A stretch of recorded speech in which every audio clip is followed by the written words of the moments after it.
मीराबाई कहती हैं जिनके भी घर पे ठाकुर जी की मधुर सेवा विराज रही है। एक तो है कि घर पे केवल पूजा के लिए ठाकुर जी रखे हुए हैं एक कोने में, लेकिन एक है कि घर वाले बैठे कोने में, पूरे घर में राज है ठाकुर जी का। ऐसे घर देखे हैं आपने? हमने अधिकतर घर कैसे देखे हैं? पूरे घर में घर वाले, ठाकुर जी बैठे कोने में, छोटी सी जगह अलमारी में बैठे हैं। पर कई घर कैसे हैं? घर वाले हैं कोने में, पूरे घर में राज है ठाकुर जी का। और हम और किसी की नहीं कह रहे, हमारे घर ही आके देखना आप, ठाकुर जी कैसे ठाट में विराजते हैं। और भी जहां रुके हुए वहां देखो कैसे ठाट में, पूरे घर पूरा वो फ्लोर ही ठाकुर जी ने अपना ही बना रखो है। ऐसे ही होना चाहिए।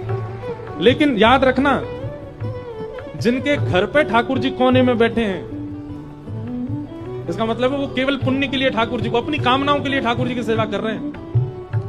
पर जहां घर वाले कोने में बैठे हैं, ठाकुर जी पूरे राजठाट से, भोजन किसकी प्रिय का बनेगा? ठाकुर जी को जो प्रिय लगे वो बनेगा। घर में क्या होगा? ठाकुर जी को जो प्रिय है वो होगा।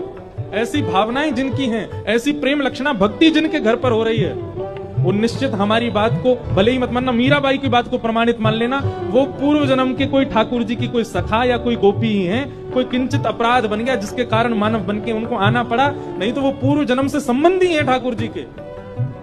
तभी ठाकुर जी को अपने सिर पर बैठा के रखा उन्होंने, हमारे माई श्यामाजू को राज।